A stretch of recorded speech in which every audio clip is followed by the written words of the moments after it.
welcome to my channel. I'm Tiffany, a retired librarian turned homeschool mom.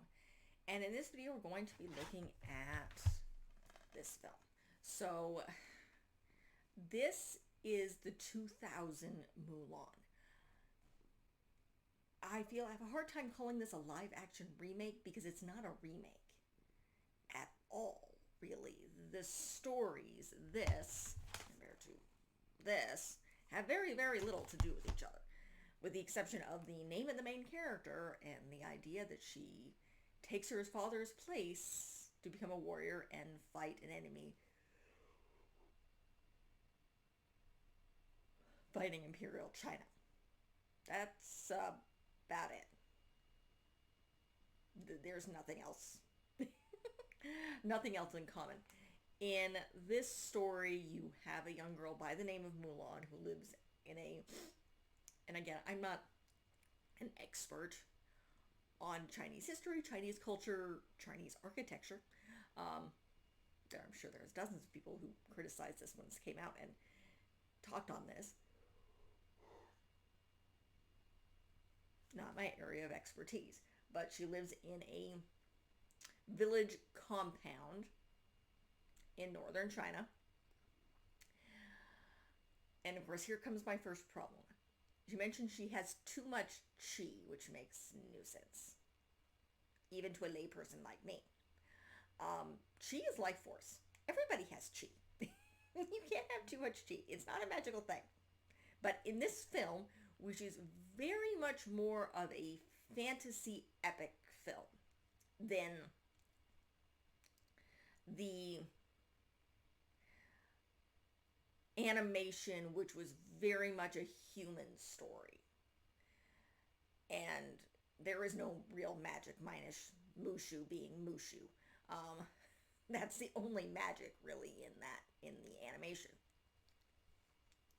In this, Mulan apparently has too much qi. Again, it makes no sense, but nonetheless, as basically shown as magical powers, only she's a girl. There is no music, there is no singing in this. She meets the matchmaker. They had found a match for her.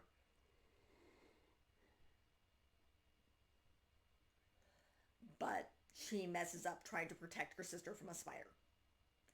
And shortly thereafter, the Imperial Army comes and says we're being attacked on the Silk Road, which is historically accurate.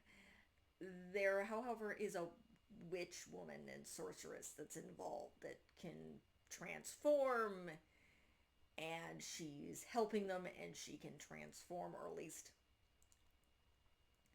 embody other people. It's not really explained in this, and she's joined up with the enemy because the leader has promised her acceptance because she's been outcast. And we hear in the beginning that magic is not allowed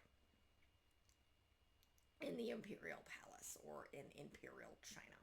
So this sorceress is an outcast. And the enemy was the son of someone the Imperial Emperor had killed, obviously, in his younger age, when he was younger, and a young warrior. So this is a revenge tale. Mulan takes her father's place, as in the other film. She travels alone. There is very much a phoenix motif here where she is strong, but she is magical.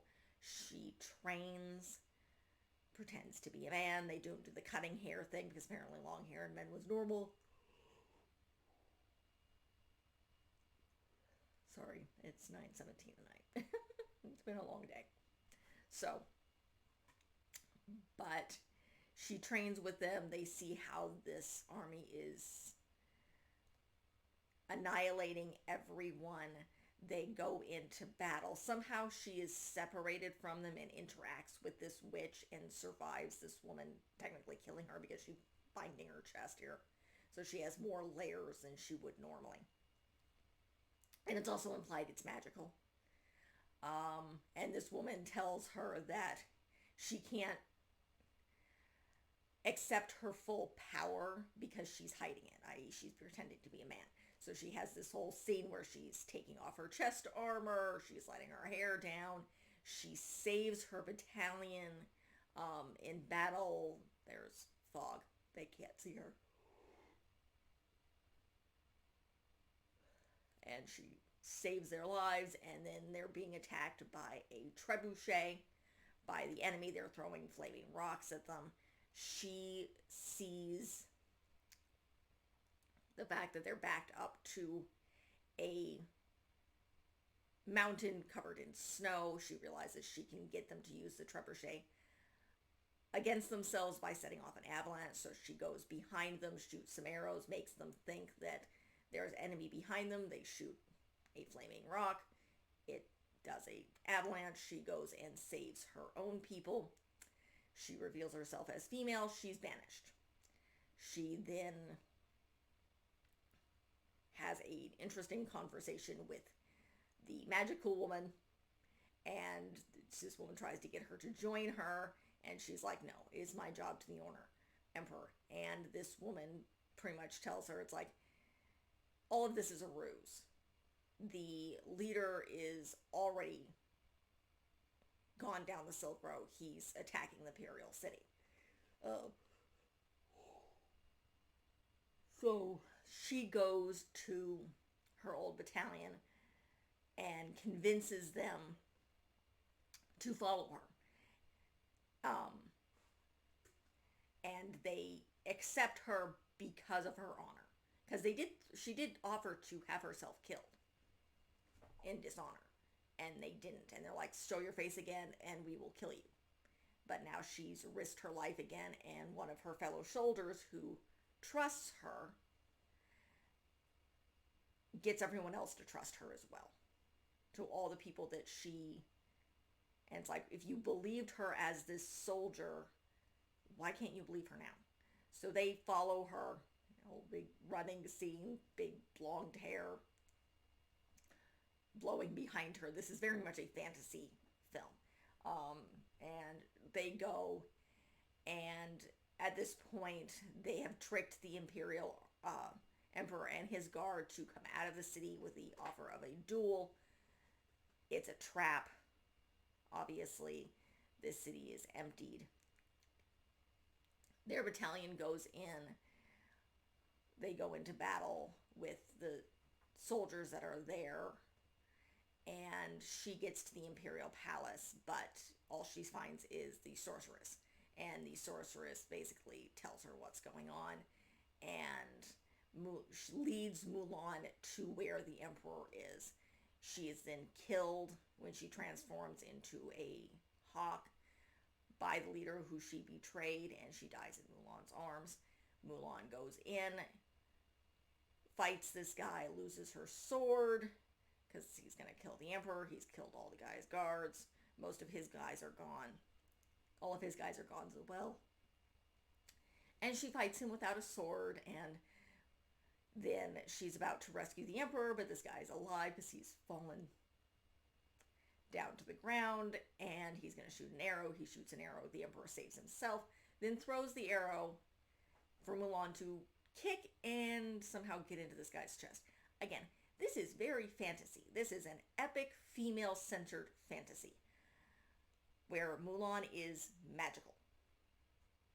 She then goes back to the Imperial Palace, is offered a position with the Imperial Army. She's like, first I have to go home. So she goes home. She's accepted by her family. Her sister has been married to a good person. Matchmaker faints when she's presented by the Imperial Guard who somehow followed her. As, again, with her family, honored to become a leader in the Imperial Guard, and it is implied that she goes with them. So it's also implied she has a love interest with one of the soldiers. So this is not a remake so much as a reimagining, and is the director's take on an epic Chinese fantasy film. Apparently it fell flat in China, it fell flat in the US, because Disney tried to appease both. There's a whole bunch of political controversy that I am not going to get into because I am not qualified. I enjoyed this. Not as a live action remake. As a fantasy film, it can be enjoyed if you take out your expectation that it has anything in connection with this. These things do not have anything to do with each other. They just don't, with the exception of the very bare bones. So, I am going to see if I can look into the actual legend, see if I can find some English translations, and see if I can compare these things. I know they have very little to do with each other, but it would be interesting.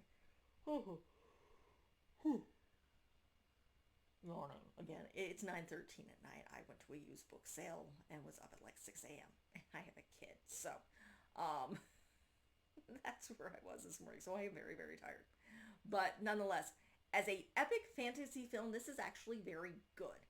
I know there's a whole bunch of stuff behind it, but just as a film, in and of itself, it is good and it is enjoyable. It is not a family film. Do not show your young children this. While there's not any blood and gore, there's a lot of death. So, I mean, well, you might. If you, this is definitely for not the littles. This is for the middle grade at youngest, I think. Maybe late elementary. But again, as seen as an epic fantasy film and not as a remake of the Disney 1998 animation, this is very, very good. As a remake, it's an absolute mass disaster. So that's the reason I'm not going to compare it. As a film in and of itself, this is very good. It's very well shot. It's very beautifully done. I doubt it's historically accurate at all. I don't expect it to be. I view this as a fantasy film that happens in a fantasy world. I am not going to get involved in the politics of this. Not my position. I don't have the background. And I'm sure there's people who are far, far more qualified than me to speak on Chinese politics and the human rights stuff that happened in the filming of this. But again, as a film, I enjoyed it. Obviously, this is a library copy. I do not know if I'm going to buy this. I may end up. And no, Disney's not going to care. It does not matter. You can stream it. You can borrow it from a library. You can borrow it from anywhere. If you're looking for a good women-centered fantasy film that involves fighting and China, this is a good film. Beyond that, it's not a good adaptation, and there's a whole bunch of baggage that it is carrying. Otherwise, I do recommend it. I mean, it as a film in and of itself, it's very good, and I did enjoy watching it. I would show it to my daughter. Do I still prefer this? Yes. Picking one, I'm gonna pick this one. But this has,